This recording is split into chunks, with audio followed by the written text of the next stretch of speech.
Excellencies, ladies and gentlemen, good afternoon and welcome to Dublin City University.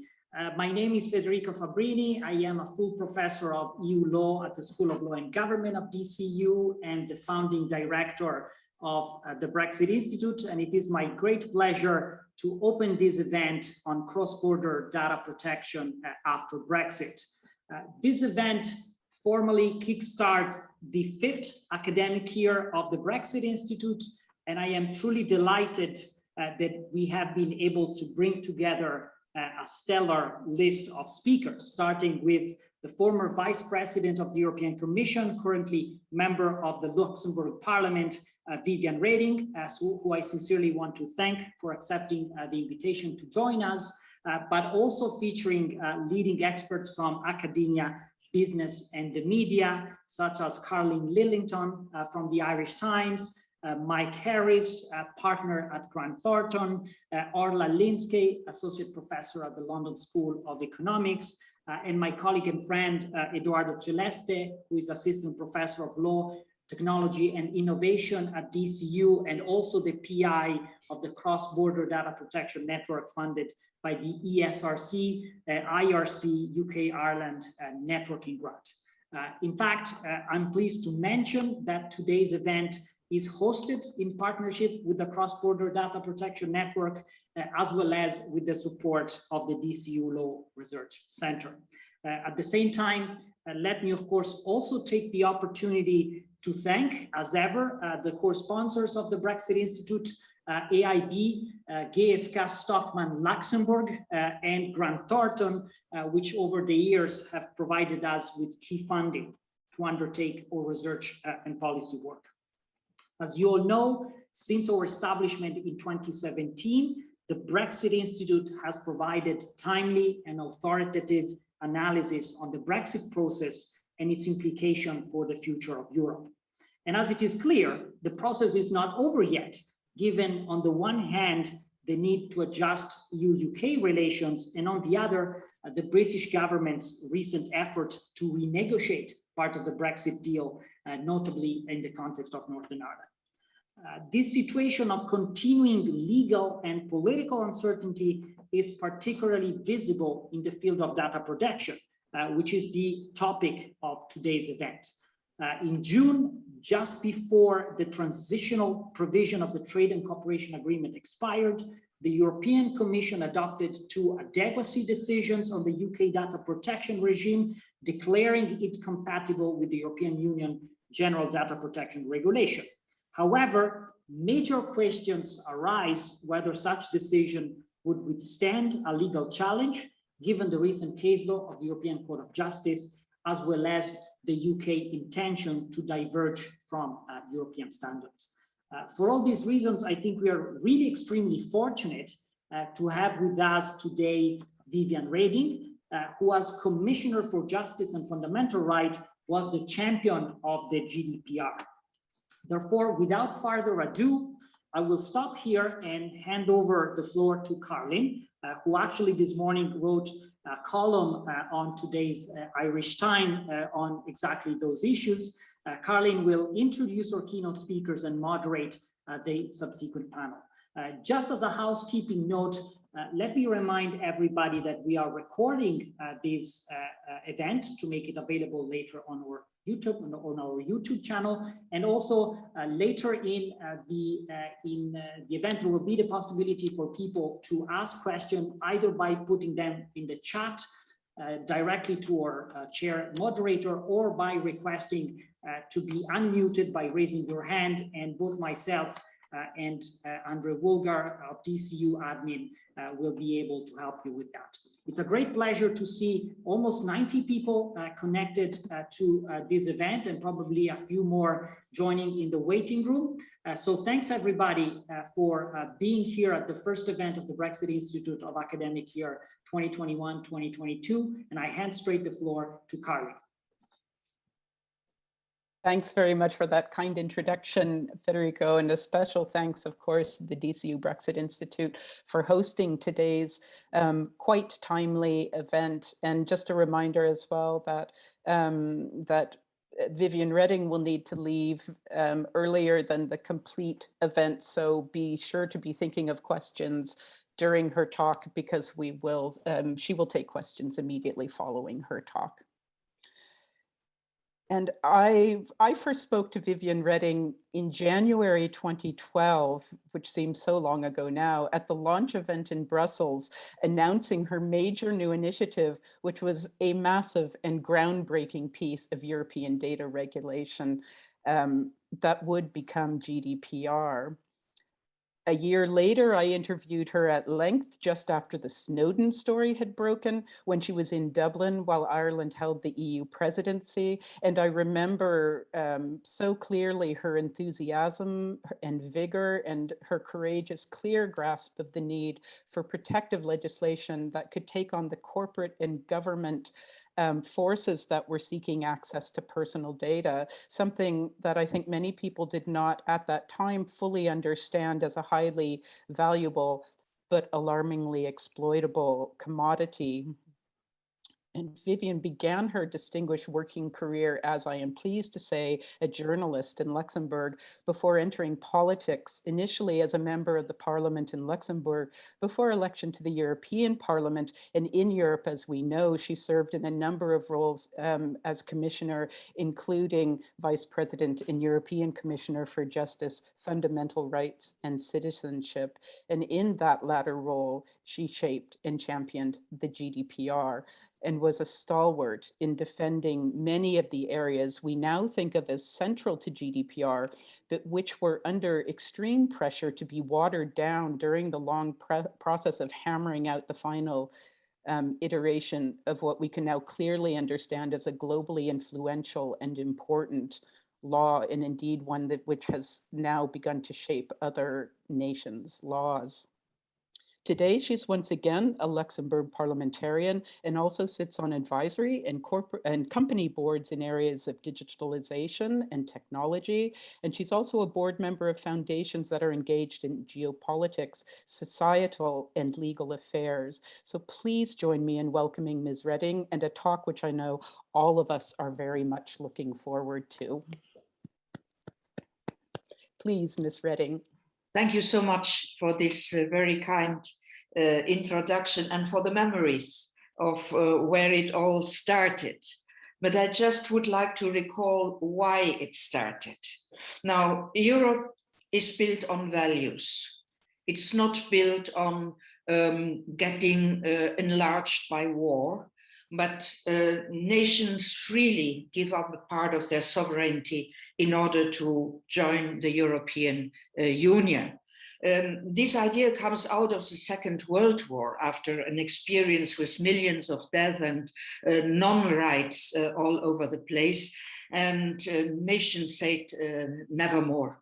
And so the European construction started then step by step. It started with economy in a very realistic way. In 1957, with the Rome Treaty, coal and steel were put together in order not to allow anymore a traditional war to be led.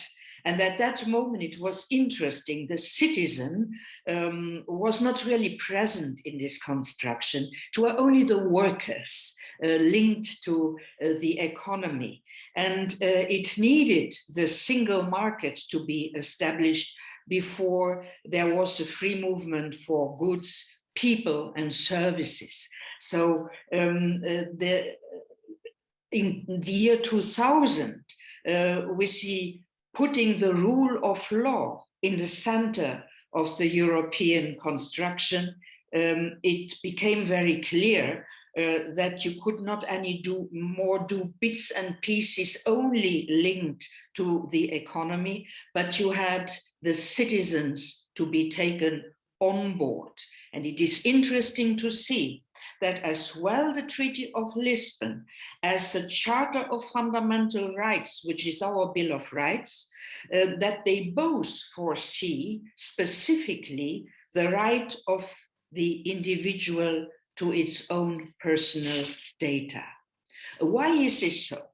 Well, you must know, as I have already said, many of our member states were coming out of wars other who joined later out of totalitarian regimes, left communism or right dictatorships. And they all had this collective memory of mass surveillance, of distrust, how governments treat our data. And that led to the 1995 Data Privacy Directive. But a directive, as specialists know, is always a patchwork, because each government can apply that the way it wants. It was 1995 also was in the digital stone age. So the rules were adapted to not at all to what the digital age would become.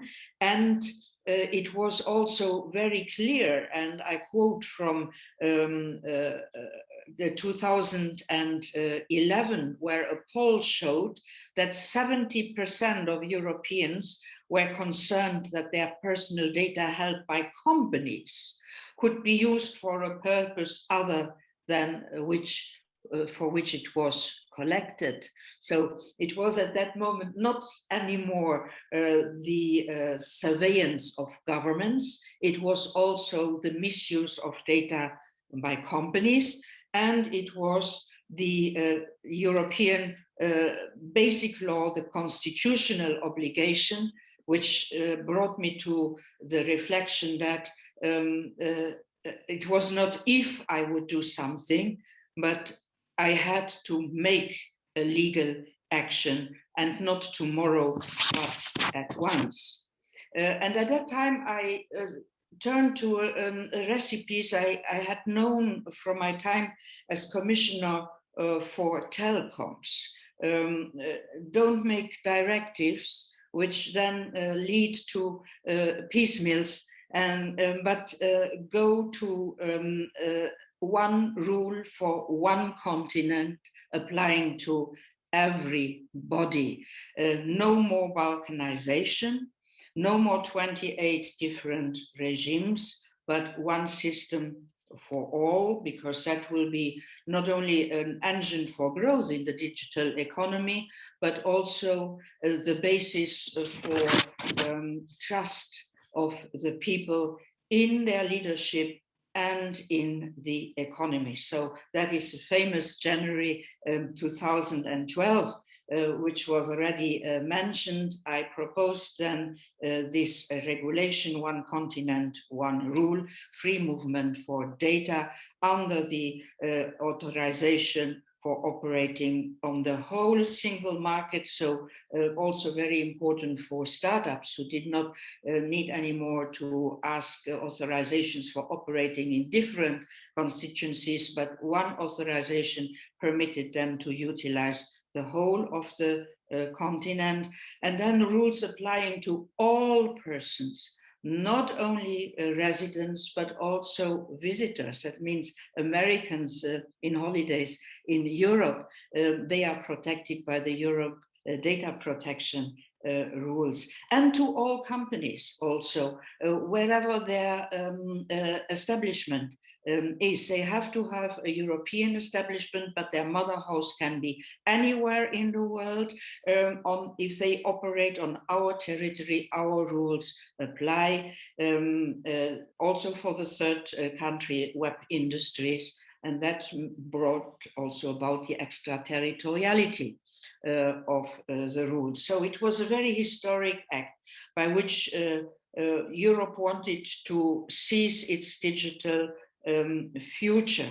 But before it would become better, it became worse because everybody was against. Most of all, our American partners, who quickly sent over 80, I still remember, high-level specialists in order to make one of the biggest lobbying campaigns Europe has ever seen. It was quite impressive. There are even feature films made about this, and the cinema has taken up this moment because it was it was a lobby war, which worked out, as you know. They should have invested the money into changing the system. That would have been more efficient, because they lost the money in lobbying without result. And then because there where the lobbying worked, that was with the governments. The governments being less open than, for instance, the European Parliament, and the governments being one of the decision maker on law, there was a lot of reluctance still. And then came Snowden with his revelations about PRISM legislation and the way NSA, National Security Agency, could seize all the data of American companies, wherever those American companies were, also in Europe. It was a shock, it was a wake-up call, and then things went very, very quickly. In the beginning, there were 4,000 amendments in the European Parliament. After Snowden, there were 621 votes yes and 10 votes no, which really shows that Snowden has made that the European GDPR could live. But it didn't go as quickly as that, because you know that European legislation takes a lot of time. There has to be an agreement between the lawmakers being at one side the governments, and at the other side the directly elected members of European Parliament. So it took some more years, and I go quickly over that because it was very complicated. But there was a very resourceful rapporteur in the European Parliament also, Jan Albrecht, pragmatically green. And in the end, the agreement was found because we were tying up GDPR with PNR, and that made that the reluctant governments then came in. And so an institutional tug of war finished, and GDPR became law. It became law, but with 2 years to be applied. That means all those governments who in 2018 said, oh, what a surprise that now we have to apply GDPR. Since 2012, they were sitting in the meetings. They co-decided about the legislation, and when the legislation was finished, they were given 2 years in order to apply it in the hands of their independent regulators. GDPR is for me the symbol of how Europe can, if it brings its hands together, really become the leader on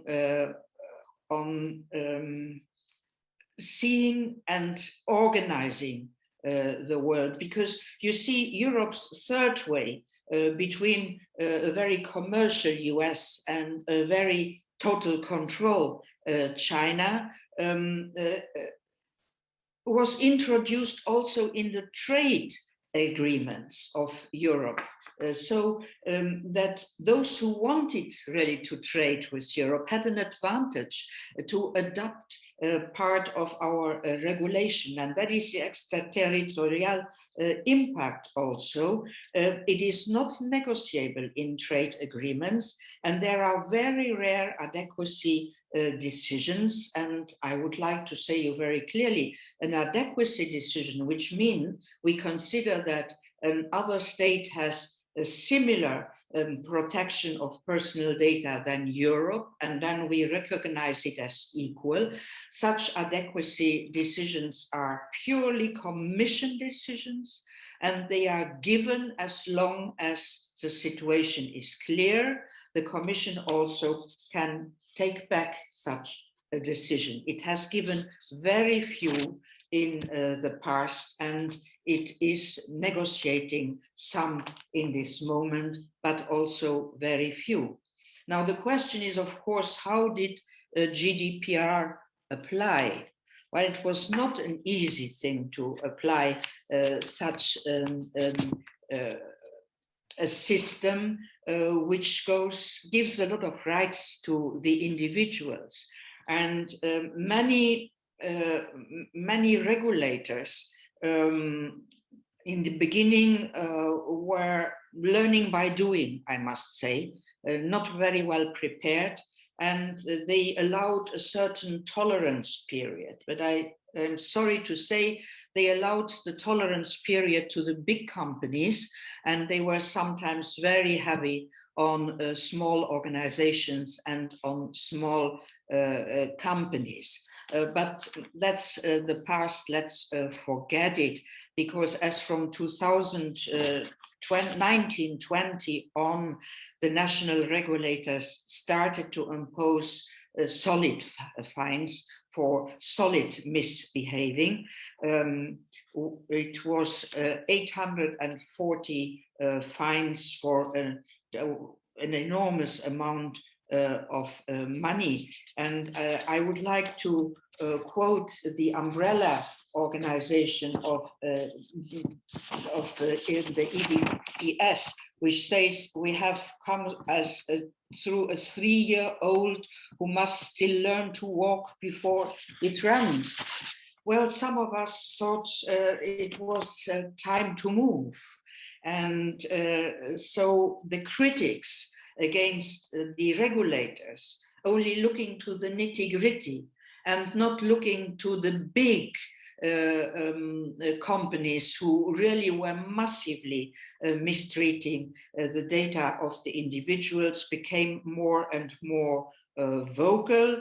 I must say, fortunately, the wind has turned, with major fines now for serious misdoings of important companies coming out.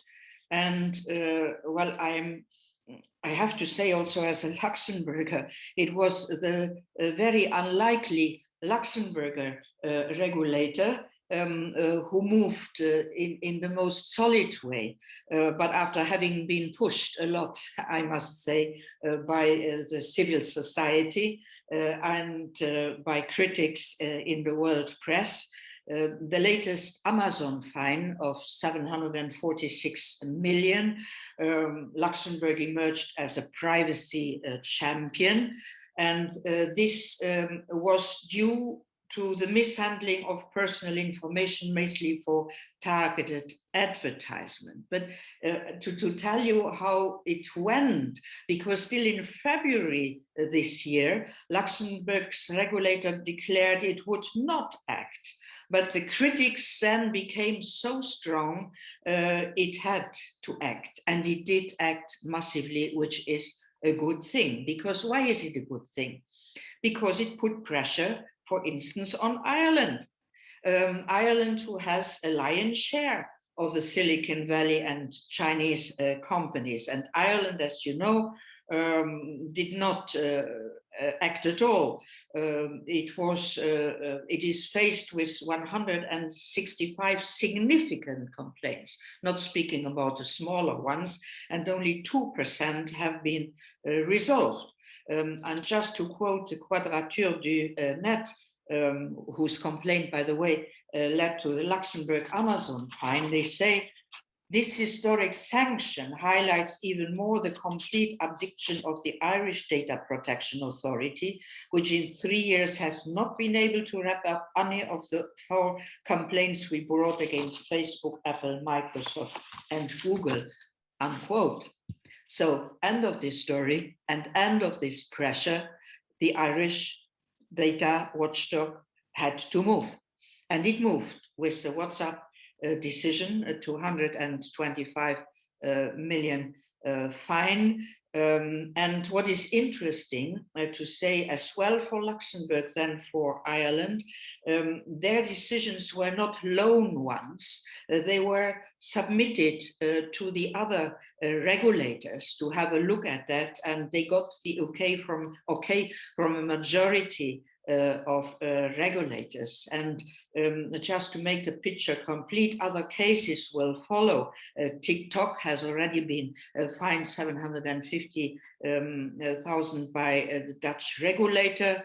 The company having moved its headquarters to Dublin in December 2020, the DPG launched 2 inquiries in relation to child personal data and to the transfer of data by China. So very clearly, we are moving to a position where the regulators take their responsibility, and that is good so for the future, because GDPR, personal data, is a first step in order to make the digital world possible. But we are moving into the AI world. And you know also that we are working on AI ethical regulations. And it will be very important that we do not go a step back, but that we try also in AI to have an equilibrium between protection which leads to trust, and the possibility to leave go the innovation into positive constructions. And that is also one of the reasons, and I link that also to GDPR. If there are states around the world saying that they do not want human control of algorithms, I start to be scared. And one of the states saying that, as you certainly know, is the UK. And that simply cannot be, because in the European way of thinking, it is still the human being who is the center of all action, and not the biased algorithms. That brings me then to several countries, former member states, and other world players, and looking at how they are linked to the GDPR. It is very clear, and I said it already, that the adequacy decisions are rare. They have been given in the case of Canada, Andorra, Argentina, Israel, Japan, New Zealand, Switzerland, just to quote some important ones. The procedure with South Korea has been launched in June. It is ongoing. And also in June, 2 decisions concerning the UK, GDPR and Law Enforcement Directive, were adopted. Well, in the case of Great Britain, it was an easy one because Great Britain was a European member state and it applied GDPR. So to give an adequacy to Great Britain was normal. The question is, where will Great Britain go from now on? Because, as I said already in the beginning, an adequacy decision is a decision taken by the Commission and taken back by the Commission if the situation should change.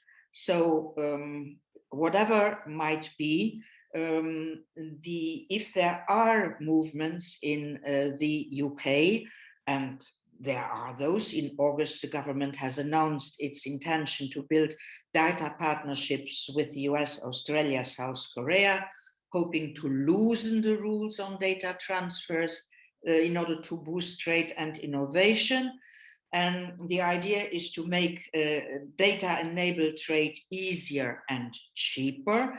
And the UK estimates that these are 11 billion pounds worth movements. All right, it's interesting to see that despite the latest backlash, the UK once more insists on liberalizing health data, giving as an example to follow the NHS-X's national database of X-rays and images taken from hospital patients.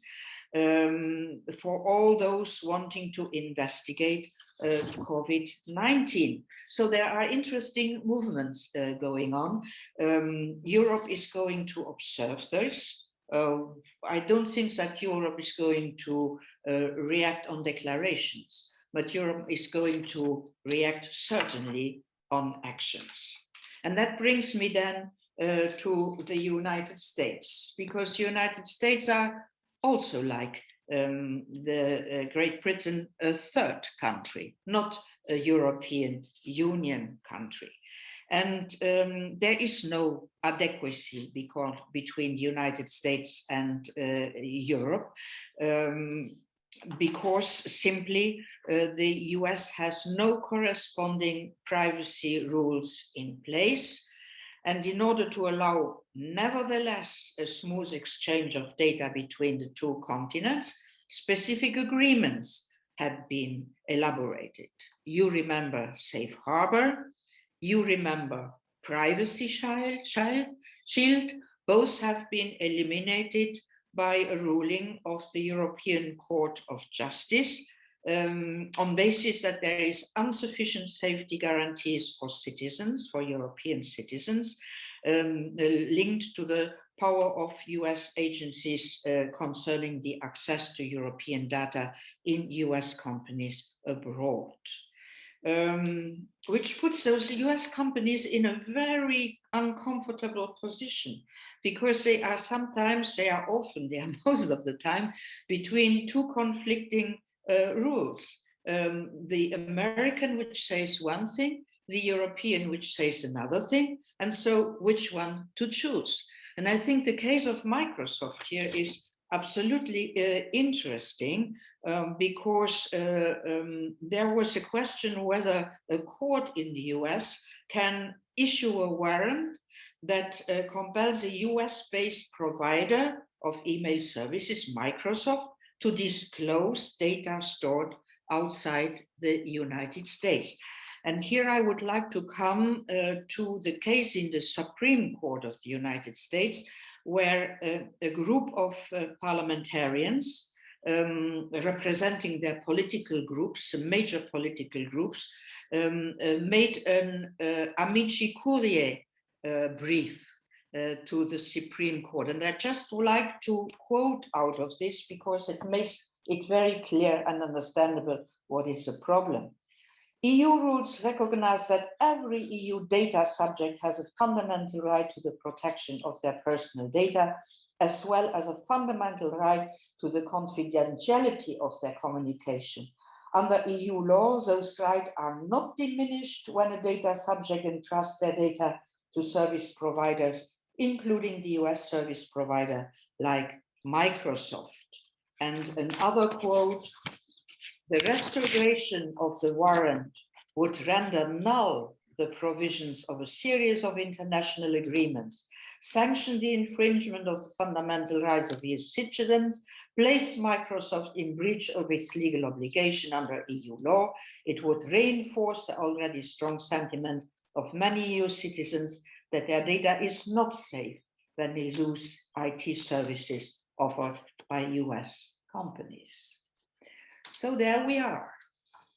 After not having any more an agreement to allow the free flow of data, there was a complete standstill under the Trump era, and the new Biden administration talks are starting again. And you know that there will be the US Trade Tech Council in September 29, 2030. Interesting to see that on the EU side, it is Vestager, Digital Affairs, and Dombrovskis, Economic Affairs, who participate.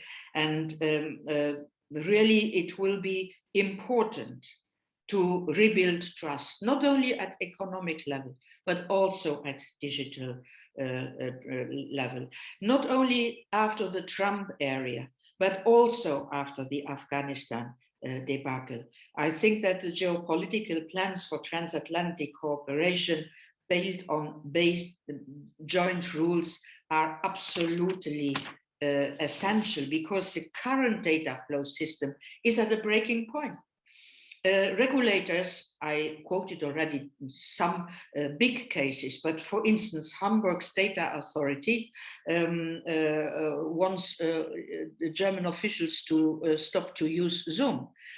France goes after Microsoft. Portugal goes after Cloudflare. Hundreds of complaints are on the desks of the watchdogs. So pressure builds up, and it is not sure that many of those are going to come to court, and it's going to be a catastrophe in the transatlantic data flows. I know that there are the standard contractual clauses, but here there are also growing legal challenges, and they could also be scrapped. So for me, there is only one solution, and that is a new data deal. And I know how difficult this is because of an unequal mentality. America thinks surveillance, Europe thinks privacy. And so far, there are no proposals on the desk of the US federal government. There is no work being done for a federal privacy bill. Congress has not organized any hearings. I know that there are many bills. I know that there are some states, California and Colorado, Virginia, in the making, but they have not implemented a right to sue for citizens. So no national standard in the doing and no independent regulator in the doing. That will lead many companies to keep data in Europe, and that will not be the ideal solution.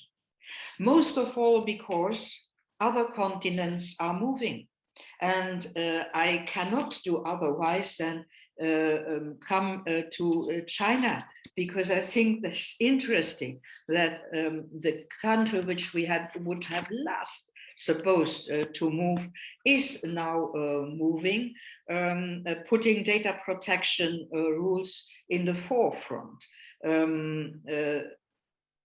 Most of it has been copied on GDPR. But of course, these rules only concern the private sector. They have an extraterritorial effect also, but they are very, very discreet on the public sector and on the state organs, many loopholes, or expressed less diplomatically, a massive security carve-out. So it is a GDPR only for some, but you have to put that in connection also with the recommendation with the cracking down of recommendation algorithms. You have to put it into relation with this, the safeguard national security and social public interest question, where the only algorithms accepted are those which promote the ideology of the Chinese state. The governmental attacks on Tencent, Didi, doxing. I mean, things are really going on in China, and add to this that China is massively investing into the cloud, and it dominates the cloud, that it massively invests in quantum computing patents. It's the biggest patent holder in the world, and it is moving internationally. Look at the digital Silk Road, where through the infrastructure, there is a push and pull factor for growing influence in data governance. That brings me to a very simple conclusion. We have an interest in the West to join forces on values, and to be strong players. Each country, individual, is a very small player. And we have in front of us continents. So let's join forces, and I hope that despite all the difficulties which I underlined, America and Europe will get their ends together. Thank you.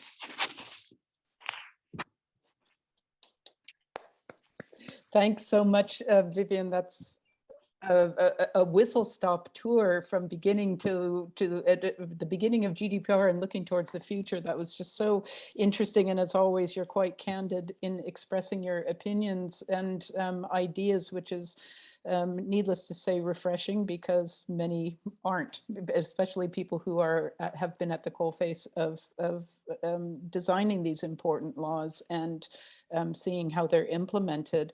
There's a number of really interesting questions here. I wanted to just kick off with one, perhaps, because you mentioned Snowden in the European Court of Justice, and some important decisions that have been made, and obviously the two Schrems decisions.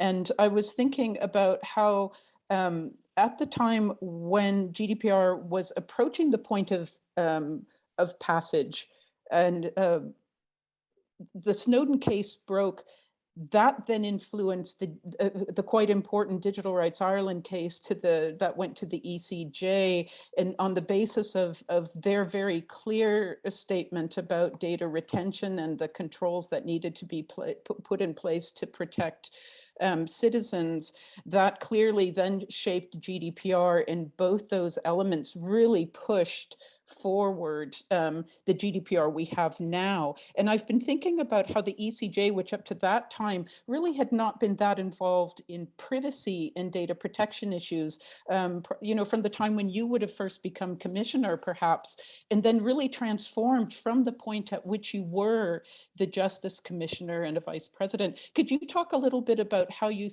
the importance of the ECJ now in shaping data privacy and data protection law?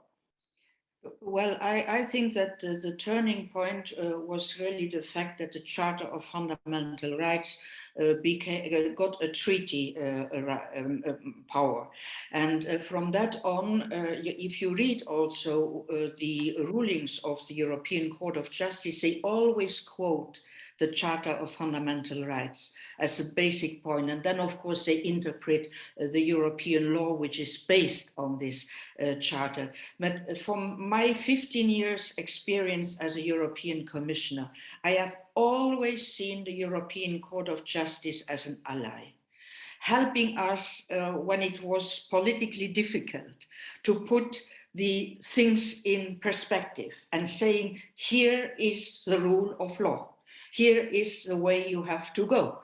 And political decisions are nice and independent, but don't forget the rule of law. The Court of Justice, thanks God we have it. It is a compass. It shows the way, and it helps us to bring the corrections where the corrections are necessary. So I am a big fan of the European Court of Justice. Okay, and sort of a very fast question. If you have the citation of the US Supreme Court case in Microsoft, I think that was New York State versus Microsoft. Is that the title for, yes, is that the correct title for that citation? I will find it there and I will answer you because I have the whole.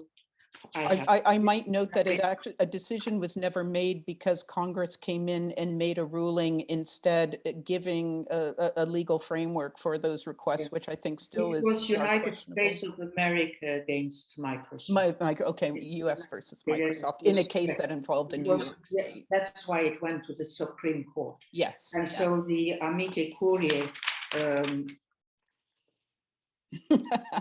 Okay, and it's there's yeah. It is an important document that Europarlamentarians from all political groups plead in front of the Supreme Court.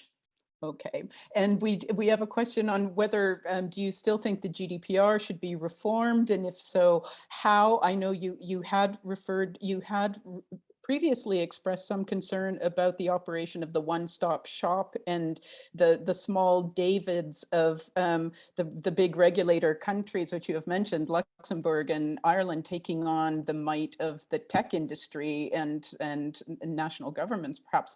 Do you still feel that maybe that's something that should be scrapped, or are we beginning to see a shift in what else might be reformed in GDPR?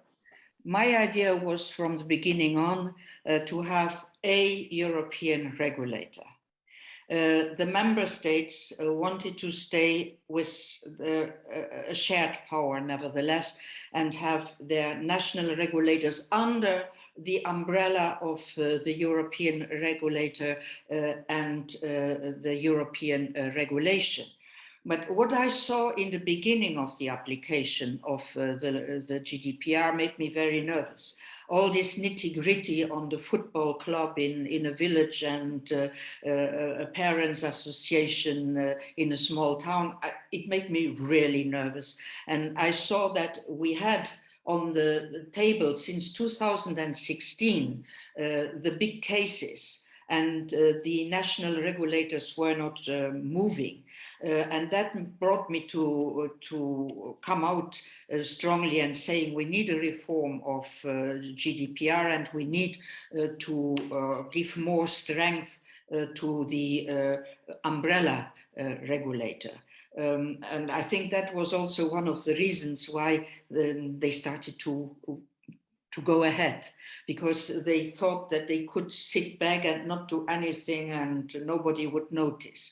Well, if they do their job properly, the system is fine. So concentrate more on big cases, on serious cases, help small companies to solve the problem and not fine them.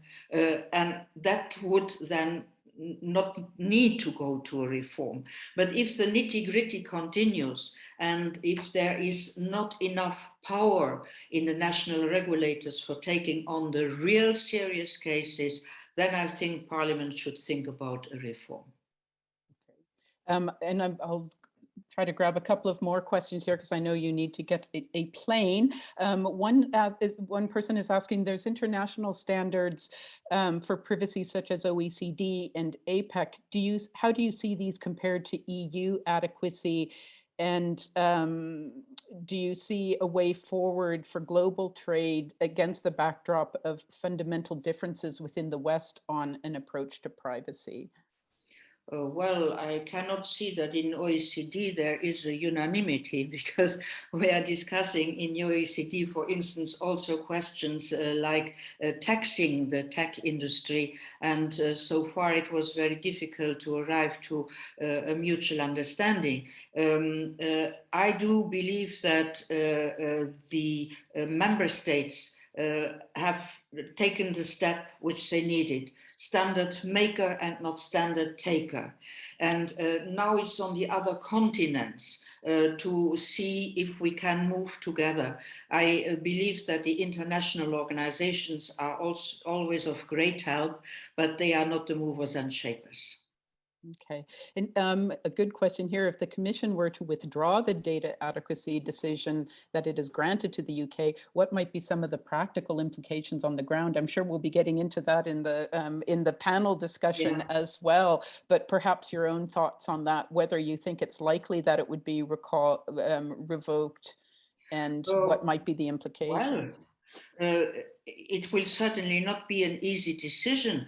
But if it really, if UK would in certain cases clearly go against EU law, then there is no other solution than taking back the adequacy decision, because then it is not coherent anymore with the GDPR. So it is not on Europe to decide, it is on the UK to decide where it wants to go. Europe will take its conclusions which are appropriate afterwards. Okay. Someone's asking an interesting question here about whether Schrems 1 and Schrems 2 were based, arguing that they were based entirely about government surveillance, the NSA, for example, the issues raised by Snowden, as opposed to commercial issues, even though they're presented as having a commercial result for transfers, and is asking, would any effort to withdraw the adequacy decision, or they're talking about UK's GCHQ being in a similar situation, any effort to withdraw the adequacy decision would likely be based on that, not on commercial privacy. They're asking, would that not be the... Well, situation. if you read the decisions of the Court of Justice, is very clearly not only about it has an indirect impact on the commercial handling of questions, and also what the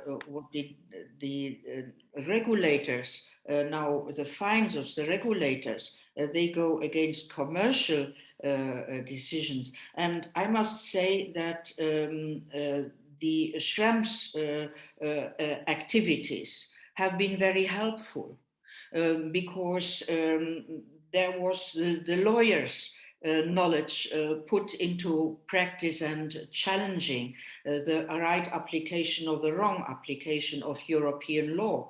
So I see the Schrems activities as positive and not as negative. Okay, and there's another question here that I think I will refer to because it's relating between data between the EU and UK and the North and Great Britain. I'll say for the panel rather because it's quite specific, but I won't forget your question, John Glacken, who has asked that question. But I think maybe we'll draw, I know you need to get your plane, so we might draw this portion of our event to a conclusion just to say thank you so much on behalf of the Institute and all of us today, because it was certainly a very interesting and illuminating discussion on both the history and development of GDPR and where we might be going, and certainly where its chief architect would like to see it going. And so thank you so much for joining us today. And thank you for organizing this very interesting conference. And I wish you very enlightening discussions so that also the political world can profit of the outcome of your conference today. Thank you. Thank you, Viviane. Thank you so much. And we will then now move on to some brief presentations by our three distinguished and expert panel members, and in order that they will make their presentations. And that should give us maybe 15, 20 minutes of discussion and of their presentation, and then we'll have a good 15, 20 minutes for questions from the audience. So in order of the presentation, we will have Mike Harris first, who's a partner in Grant Thornton's advisory practice and leads the cybersecurity services there. He advises clients in Ireland and internationally on a range of cybersecurity, technology fraud, and risk issues. And he's also lectures in online security and fraud at UCD's Cybercrime Institute as part of one of their master's programs. Then we will have Orla Lynskey, who's associate professor at the LSE Law School, London School of Economics Law School, and a visiting professor at the College of Europe, Bruges, with a particular interest in EU data protection law. And then finally, we'll have Dr. Edoardo Celeste, who is an assistant professor in law, technology and innovation at DCU, where he teaches and researches in the area of privacy and data protection, digital rights, and social media governance. And with that, could we move to Mike and your presentation, please? Thanks, Karlin, for that very, very good introduction. My name is Mike Harris. I spend my days advising large organizations, both on cybersecurity issues, but also on a broad range of privacy issues. What I want to talk about for the next 5 minutes is maybe some of the practicalities that we're seeing with organizations and considerations with organizations. I suppose, given the current situation with Brexit, potential changes in the UK, and how that's affecting organizations, or how that's affecting organizations thinking from a privacy perspective. I think it's also worth drawing a distinction, and it might be something we go into a little bit later, with organizations, that process personal data by the nature of their business, and organizations, many of which are in the tech industry, where their business model may be fundamentally incompatible with GDPR. And I think probably the implications for both of those types of organizations and their view of GDPR, I think you will find is quite different. And I think many of you may have read Karlin's article in the Irish Times today, where she mentioned the reaction of a number of business organizations in the UK to any changes to their data protection regime. And in fact, you know, we've seen this in many organizations where they don't wish to see any changes because it will interfere with data flows that they're using to run their business at the moment. So many organizations, particularly in financial services, have business models that require those cross border transfers. And the challenge for them is that in the event of a divergence, that's going to lead to substantial challenges to those sort of organizations. I suppose where we are at the moment from a data flow perspective, you know, at the moment, data flow between EU member states and the UK, you know, is lawful without further restrictions, of course, providing principles and GDPR are applied appropriately. So you need to do GDPR, you need to be compliant. I think a lot of organizations, you know, of all shapes and sizes tend to transfer personal data for a number of reasons. It may be related to staffing and HR. So depending on the organization, you may transfer data with the UK for HR management purposes. Your operations may rely on using the UK for transport, or you may have outsourced part of your business operations to a UK entity. In those cases, you may want to transfer personal data. Your customer relations, you need to be clear about where your customers are, where their data is and what's done with it. And in many cases, the UK, particularly for Irish companies, will be involved in that. And very often vendors to your organization are going to be based in the UK. You know, so for example, you may be getting goods and services, and a lot of organizations, for example, will get data center or hosting services from the UK. And that, of course, will be a challenge. So the whole piece around the adequate, so business in general, because of those challenges, will welcome an adequacy decision, because ultimately it makes the vast majority of things much easier to deal with. But the question is really, is the adequacy decision going to be reliable? Is it going to be stable? And will that help organizations in the longer term? You know, and I suppose we've talked about, you know, and in fairness, we got a very, very good summary of some of the challenges for adequacy. Of course, there would be ongoing legal challenges. There's the whole issue of UK intelligence services and the potential that they have for mass surveillance. Although I think you'll find, looking at that probably the more onerous parts of, you know, the so-called Snoopers Charter haven't really been brought into operation yet, and that's still ahead of us all. I think that's going to lead to issues. You know, they've appointed a new information commissioner, as many people know, from New Zealand. So he was previously the New Zealand Privacy Commissioner, John Edwards.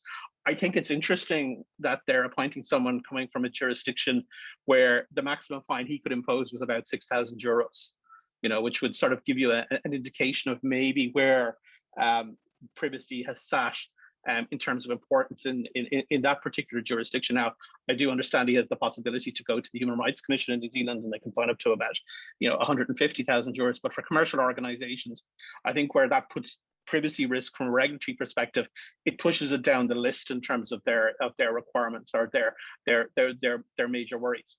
You know, in addition, from a UK perspective, there's obviously the immigration exemption.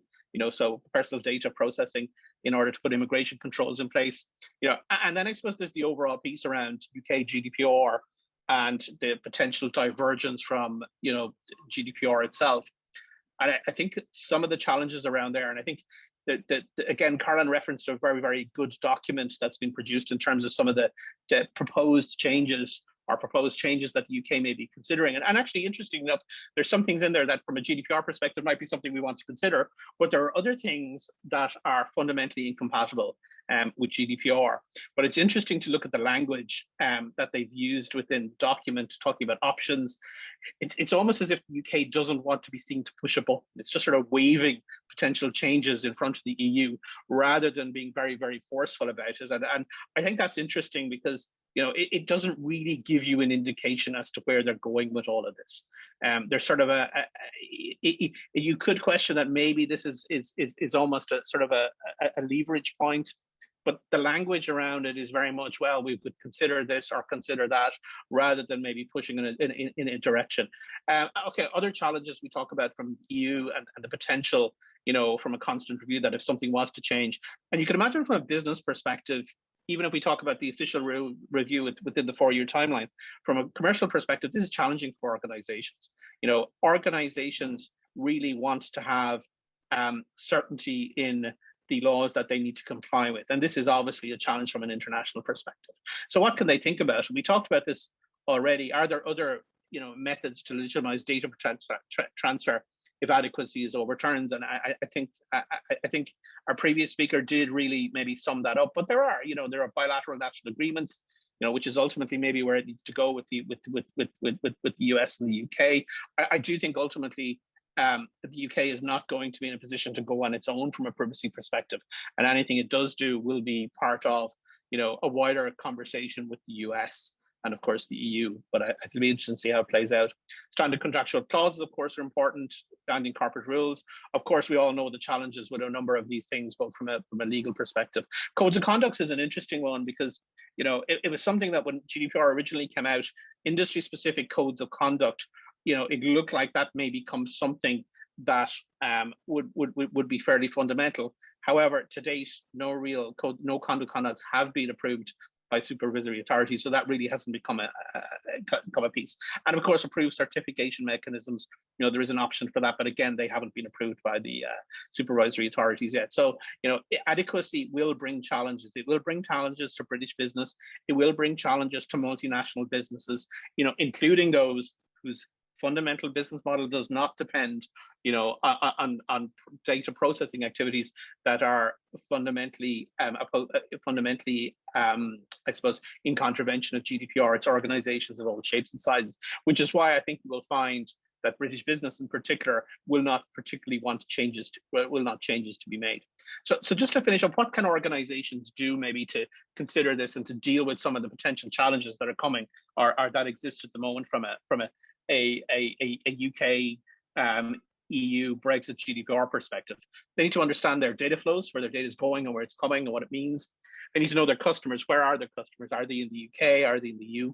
How will you handle the data depending on where they come from? They need to understand what third parties they deal with. Which third parties do you deal with are in the UK? Which of your third parties, use a service or providers within the UK? So there's layers of outsourcing you need to consider as well. And you really need to consider your best course of option. I think, explicitly considering the UK and your privacy policies, I think is as important. But one thing that is happening, and I've seen examples of this already, is that organizations with heavy EU bases are considering if they need to move away from UK service providers. You can think about it at the moment that you don't need to do that. But I think because of the uncertainty, particularly larger organizations with longer planning cycles are considering that, and some have already done it. Okay, so that's what I wanted to cover, Karlin, in my few minutes. Okay, no, thanks. That's really that's a really good condensed summary of a number of big issues. Orla, can we move to you now, please?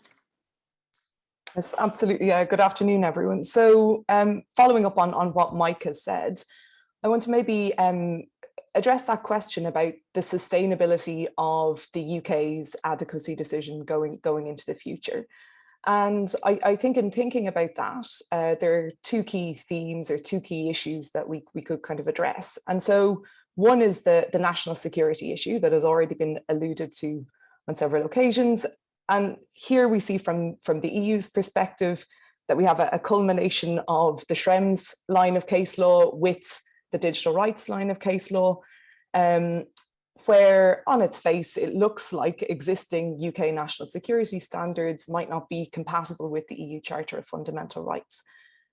I don't really want to go into that in much detail, save to say that if I were to be a kind of a pesky DCMS official and I think, or a non-EU state looking at this situation, we have this obvious issue of a double standard, whereby EU member states are not being held to a particular standard when it comes to national security because it is outside of the material scope of EU law, whereas non-EU states are then being held to this strict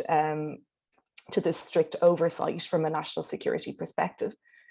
And in a chapter in an edited collection by Federico and Edoardo, I had kind of explored what potential EU justifications we could give for this. And I was kind of exploring the idea that the EU principle of mutual trust between member states might be a basis for saying that we can trust that each member state in the EU will adhere to the standards of the European Court of Human Rights, and therefore we don't need to kind of conduct that detailed national security assessment in relation to other EU member states. We simply trust that they will adhere to ECHR standards. But applying that logic to the UK context, for the moment, and we have our new Justice Secretary as of yesterday, so who knows, but for the moment, the UK is adhering to the ECHR. And so I think this poses a very difficult issue for the European Court of Justice, which is if the Court of Justice ultimately finds that as a third country, the UK doesn't meet EU requirements for national security, while the UK is a signatory state for the ECHR, the Court of Justice will indirectly be saying that the protection offered by the ECHR doesn't meet up to EU standards. And so I think there are quite complicated interinstitutional dynamics at play here that sometimes get a little bit lost in the discussion.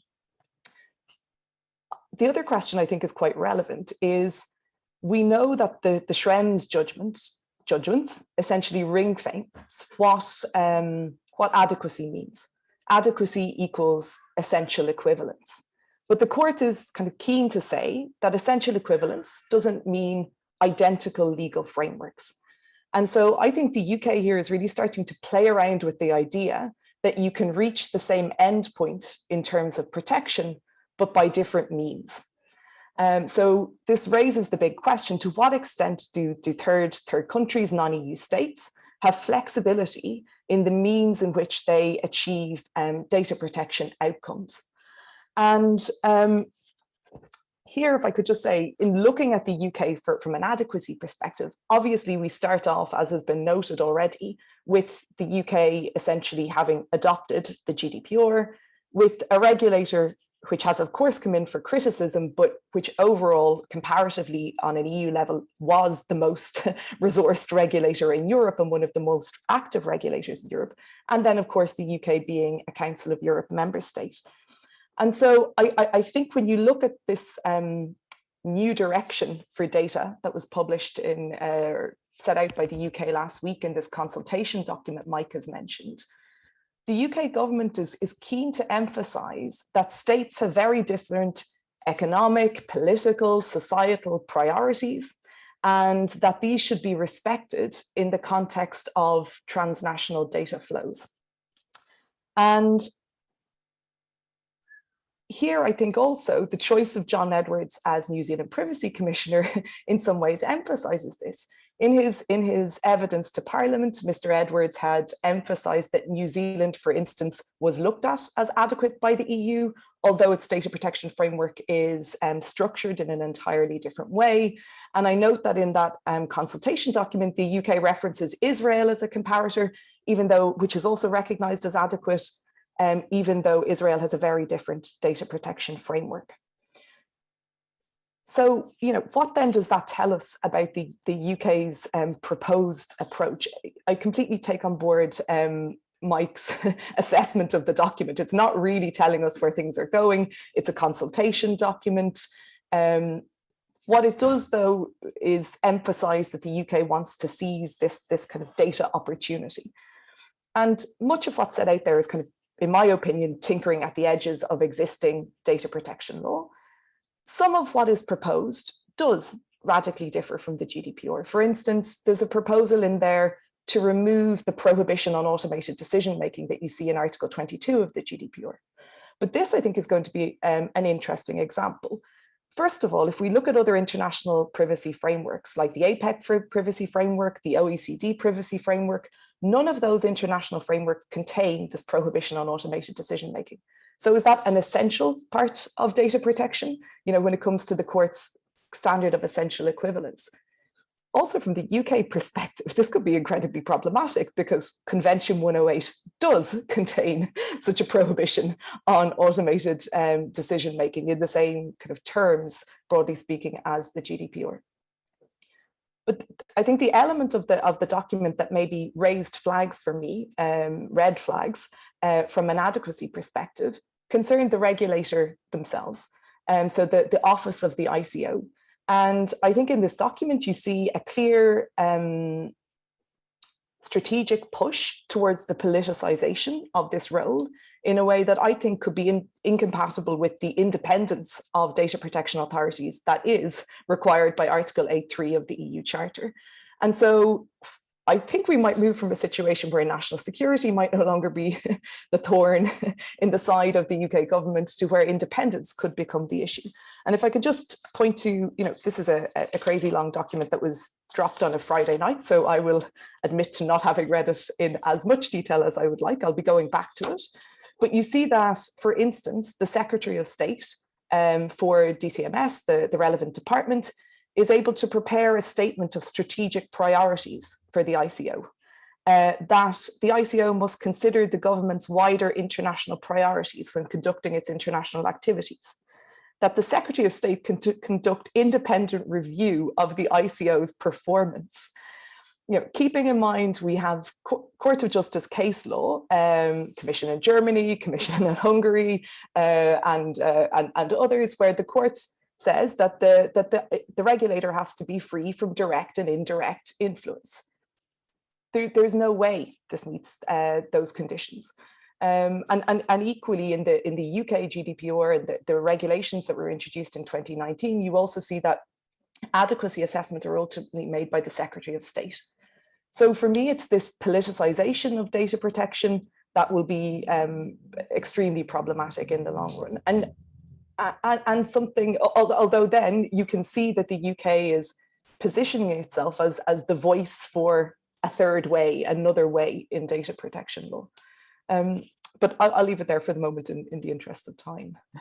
Okay, boy, there's quite a lot there, and I have to say it makes me think of at one point a few years back when I interviewed Edward Snowden's lawyer, and he said that Snowden had maintained that the NSA always admired the opportunity of GCHQ, or envied the opportunities GCHQ had to do pretty much whatever it wanted when the NSA had far more constraints. And it just makes me think GCHQ must be rubbing its hands together, listening to the government saying the government will now set the agenda for the regulator, and just adding even more layers in.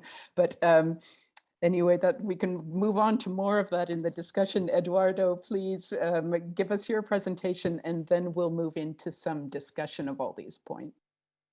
Thank you very much, Karlin, and many thanks once again to all the attendees and our co-organizer of this event, Federico Fabbrini, the director of the Brexit Institute. And we are really delighted. I here represent the Cross-Border Data Protection Network, this project jointly funded by the Irish Research Council and the UK Economic and Social Research Council.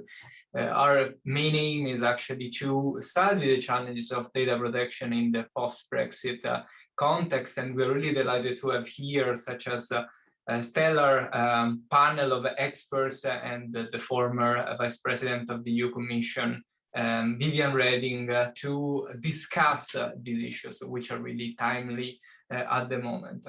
And I'm also pleased, actually, this is a point that we have also to underline, that this event actually marks the opening of the new academic term for our Master in Data Protection and Privacy Law, which is an initiative, one of the first initiatives in Ireland of masters combining the study of data protection law on the one end and computing on the other end, being jointly offered by the DCU School of Law and the School of Computing. So I would also like to welcome all the students that I see here among the participants to this event.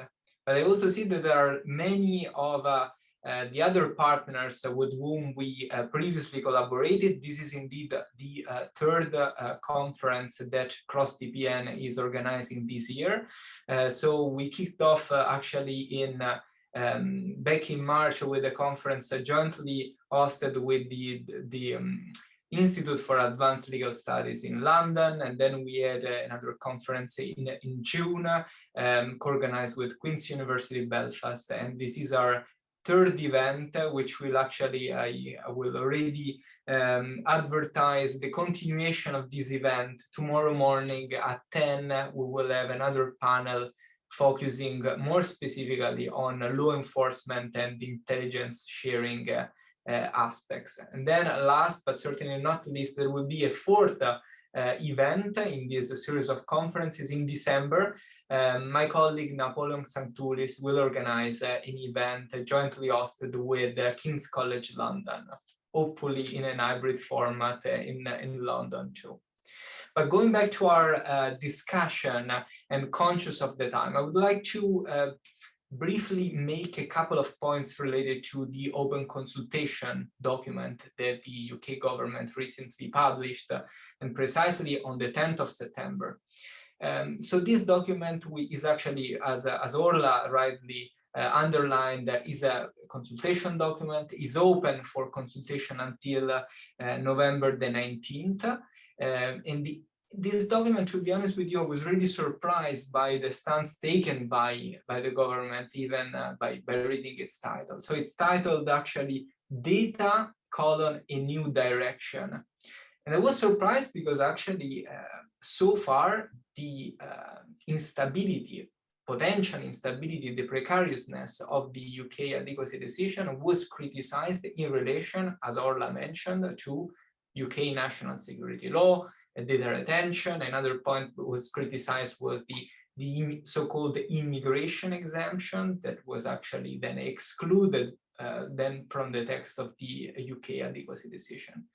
Now, this new document and these policy proposals of the UK government actually adds another layer of instability, of precariousness to the UK adequacy decision, because so far the UK could not be accused, let's use this word, of not respecting or not being adequate in comparison with the European standards in relation to what is regulated by the GDPR. As I said, the main criticisms were related to national security law, immigration, and so on. This further layer of instability is provided by the same matters that are regulated by the GDPR, because the UK government is clearly trying to achieve, as Orla said, the third way, a new way to regulate data, which may potentially depart from the EU standards. So I would like to quickly analyze with you a couple of questions. So first of all, what is the aim of this policy? This is very important to underline. I was surprised to read that the UK government only referred to economic reasons. So, and I quote, one of the main rationale of this proposal was to unlock the data potential. No reference, for example, to fundamental rights. And this is one of my main concern, because the European approach, if you read actually the recitals of the GDPR, Article 1 even, are very clear. So the GDPR, EU data protection law, has essentially two objectives. On the one hand, the free flow of information, commercial data transfer, and so on. But on the other hand, also the safeguard of fundamental rights. This is actually one of the peculiarities of EU data protection law in comparison with other international models. So departing from the protection of fundamental rights might be actually worrisome in terms of stability, precariousness of the adequacy decision. Second question that I would like to quickly address is for the non-lawyers. Is this legally possible for the UK to depart from the European standards? And the answer is yes. So, Karlin, you mentioned in your article today on the Irish Times the doctrine of the separate but equals. Of course, this is a different context. We're in the US, we are in the context of racial segregation and so on. But here is the idea of the UK, which was unsatisfied of its marriage with the EU, which decided actually to depart from the EU, to leave the EU in order to find, as I said, a new direction. And here the big question is the UK entitled at the moment to find this new direction, where legally speaking, strictly legally speaking, the answer is yes. The problem is is this possible from a political point of view? Is this possible from an economic point of view? And I'm not completely sure. In one of my previous writings, I compared the UK adequacy decision with a bridle. So the adequacy decision as a sort of like bridle that would constrain actually the UK legal order within precise remits. Why? Because essentially, as we have already stressed several times today, the UK adequacy decision, so the UK has to satisfy certain standards of adequacy. There might be, of course, some differences. It's not an absolute equivalence, but nevertheless, an adequacy has to be satisfied. Third and final question, what are the consequences? So if, let's say after November, after the end of this consultation period, the UK government decides to take a third new way and radically depart from the EU standards, what are the consequences? Of course, this might be dangerous. Why? Because on top of the existing criticalities that we've already highlighted related to national security law, there might be new opportunities for data privacy activists to challenge UK legislation in courts of course, for the sake of invalidating the UK adequacy decision. And to be honest, I'm more reluctant to see a potential sort of suspension that Viviane Reding mentioned in relation to the UK adequacy decision, a sort of like a preventive act of the Commission that would say, well, let's suspend the adequacy decision, because this was not the approach taken so far. Essentially, many aspects were neglected or not really carefully read by the Commission, which was conversely more interested in allowing the continuation of data transfer across the English Channel. And I concluded only with a final remark. What is the final balance of this world situation? What is the European perspective on this? And actually, I would like to stress one of the points of the speech by Viviane Reding that I found extremely interesting, because she concluded with an appeal to join the forces. Because here, what we are witnessing so far, we have been very lucky because European data are extremely important from economic perspective, and therefore EU data protection law has been very important. Many commentators talked of a sort of like a Brussels effect worldwide. Now we have what we have called the Chinese GDPR, and we see the influence of our legislation worldwide. But the problem is that this influence actually depends on the economic strength of our data. And essentially, the economic strength will then dictate the success of our legislation. And now the UK is departing, of course, we have another rival, we have another competitor. So I see in the future more data protection models emerging. And absolutely, I would like to embrace Viviane Reding's appeal to join our forces, because it will be extremely important then to be compact and to take a solid approach, and in order to understand what are values, what are our priorities at European level. Thank you very much. Thank you so much for that, Edoardo. I'll try to feed in a few questions here as we're getting down to our last 5 to 10 minutes. I did want to perhaps pose to anyone in the panel, or maybe all the panel, really how seriously under threat is the adequacy decision, do you think? You've looked at numerous angles, but I wonder how likely is the Commission ever to revoke this decision when we've seen the Commission work to find ways to keep the US in the loop on adequacy? And I wonder, do you think it would ever be revoked anyway without an ECJ referral and decision, or is it just likely to be this tacking back and forth that we've also seen with the US? And if anybody wants to take that, or all of you do, please dive in, and I'll then feed in some additional questions. And maybe I'll go first. I think it's all going to be to do with economics. And I think, you know, to talk about the UK, like trade, as we know, is all about distance, you know, so trade tends to work better between countries that are geographically close to each other. So I think the ultimately economics will work out here. And I think it was Edoardo said this is about competition. And it's about economic competition between different areas. It's interesting that the UK sort of couched it in economic terms. The challenge for them is I'd love to see numbers that balance the upside of changing their data protection laws versus the downside of changing their data protection laws, and that ultimately what impact that has. And you would imagine at some stage, the UK will come to its economic senses and make a decision based on the economics of the situation rather than anything else. And I think the EU will ultimately be driven by the economics of the situation as well. You know, it's this dream of a Singapore by the Thames is going to be something that's going to be, I suppose, probably explored in the next number of years. But I think ultimately the EU Commission will react based on the economics of the situation, would be my view. Okay. Anybody else want to take that, or is the Commission likely to do it, or is it going to require something being referred to the highest court? Do you really believe the Commission will make an inadequacy decision? Maybe Edoardo or Orla? I think the case to do so here, if you had those changes to the regulator, I think the case to do so would be more straightforward from a legal perspective than the national security case. But I do think that the Commission has shown itself to be reluctant to revoke adequacy in the absence of a court decision.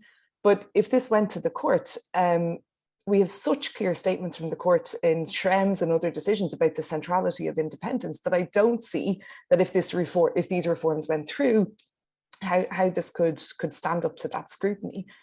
But you know, it's a very kind of problematic dynamic that you have now between the Commission in the context of adequacy and the court, because obviously it doesn't look good for anybody for an EU institution to be turning a blind eye to relatively clear findings, you know, if debatable, contestable findings, but still clear findings from the Court of Justice. Okay, interesting. An earlier question that I thought some of you might want to take on, this question about moving away from adequacy, but when Irish citizens and Irish passport holders in Northern Ireland are getting medical treatment in the Northern GB, because of course a lot of the discussion has been, let's open up the health records. A lot of what's in the data discussion document from the UK is we should open up health records in the way we have for COVID. A question, if you're an Irish citizen or an Irish passport holder in the North, will the EU have any input or control on the UK selling patient data or making it available for research without direct consent? Any ideas about that? I've never thought of this. It's a very interesting question. I've never given it much thought, but the GDPR applies to EU residents, so not but I don't have my I don't have my GDPR rights anymore as a resident of the UK, and so unless that was a politically negotiated fix as a legal fix, I can't see it happening directly in the context of the GDPR, unless again that was something that was taken into account in an adequacy context. But you know, just to say maybe that we have the GDPR, but also in Europe we have the proposal for the Data Governance Act, which to my mind, is not entirely different from some of the proposals put forward by the UK for reuse of data for things like medical purposes, because, and again, there's obviously a little bit of tension between the GDPR and the Data Governance Act, even within the EU. Okay. Yeah, it's an interesting question, because Northern Ireland's now kind of, I suppose, both fish and fowl, as opposed to neither fish and fowl. It's both in the EU and not in the EU. Yeah, I think that there's an interesting research project that in the event that there's substantial divergence with the UK GDPR, the implications for Northern Ireland, I don't think they've been explored, but there certainly has to be some. Okay. You know?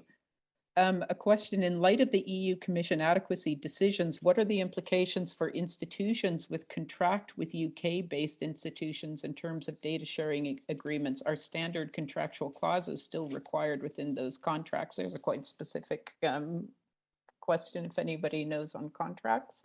Not as long as there is an adequacy decision. I mean, that's the whole point of having adequacy from a legal point of view. It sort of covers, legally protects private businesses which are doing data transfers over to the UK. So contractual clauses step in if you don't have that that overarching framework which the adequacy decision provides. Sorry for stepping in, but as a thank you. Was spot on for me. Thanks.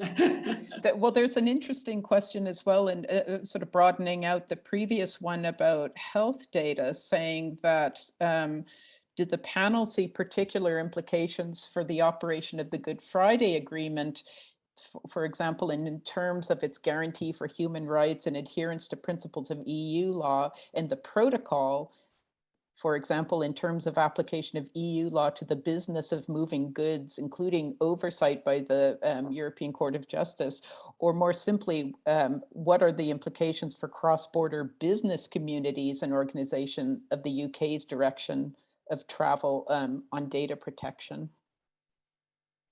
So rather than something like personal health information, do you have a sense of what this might mean for businesses doing business cross-border and fitting in within all those protocols? Yeah, as Federico said, at the moment, because there's an adequate decision, it doesn't really matter. It depends on what they change, you know, and it depends on whether there's specific arrangements for Northern Ireland, which is at one level what the approach to date has been.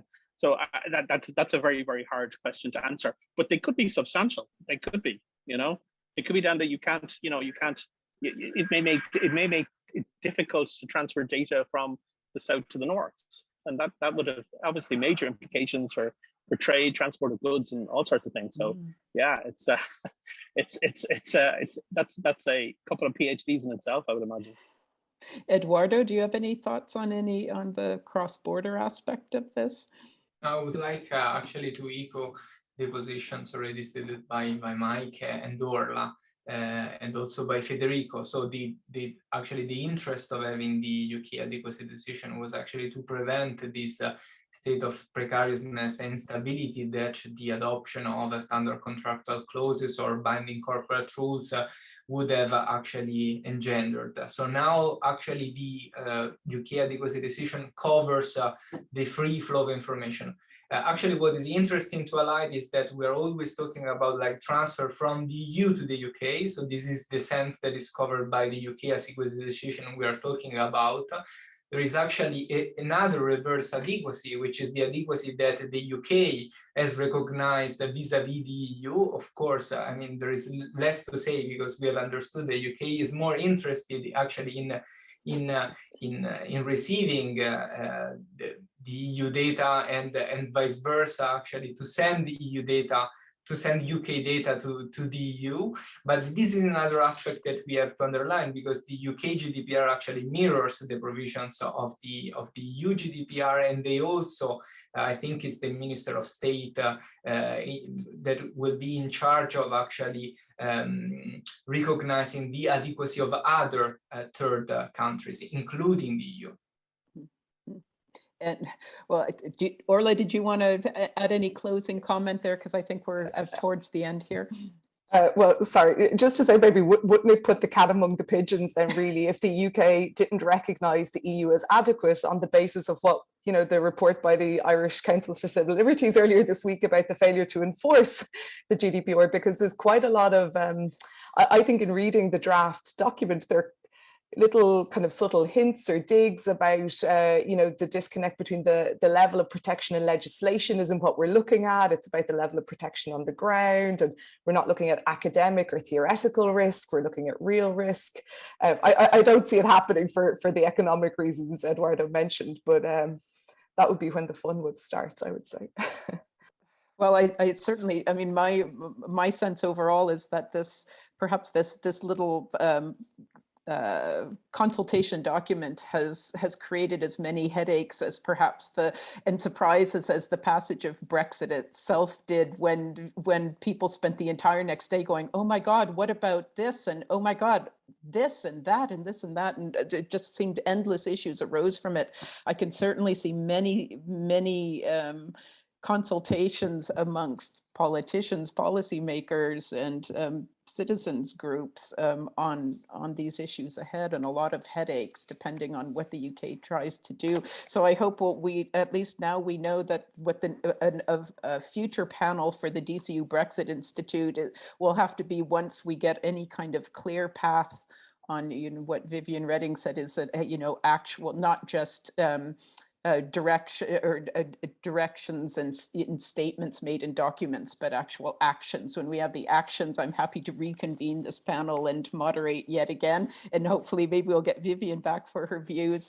But thank you so much, Mike, Orla, and Edoardo, and Federico, for organizing this. From my own point of view, this has been a fascinating discussion, and I was honored to be included as a part of it. Thank you so much, and I'll hand back to you, Federico. And thank you, Karlin, for chairing this so masterfully. It's been a fascinating conversation. I was excited to see up to 120 people connecting, and it's sad we need to bring to a close this event, but I have three final good news announcements. Number one, as Edoardo already said, actually the Cross-Border Data Protection Network is hosting a panel tomorrow morning. So those of you interested on those issues are really encouraged to follow Edoardo's project and attend the follow-up event tomorrow morning. Then secondly, I'm grateful again to Edoardo for emphasizing a point I had forgotten to state at the start.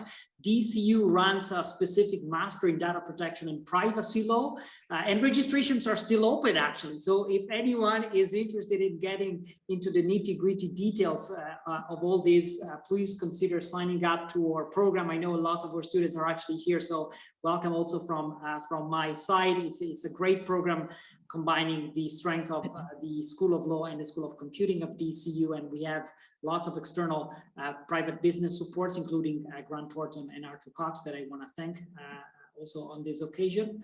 And then last but not least, the third good news is actually this is only event number 1 of the 5th academic year of the Brexit Institute. So we have several more lined up in the next months and weeks, including a big book conference on the Northern Ireland Protocol in November that I really would encourage everyone to follow. So just sign up to the newsletter of the DCU Brexit Institute to receive our updates on all of our activities.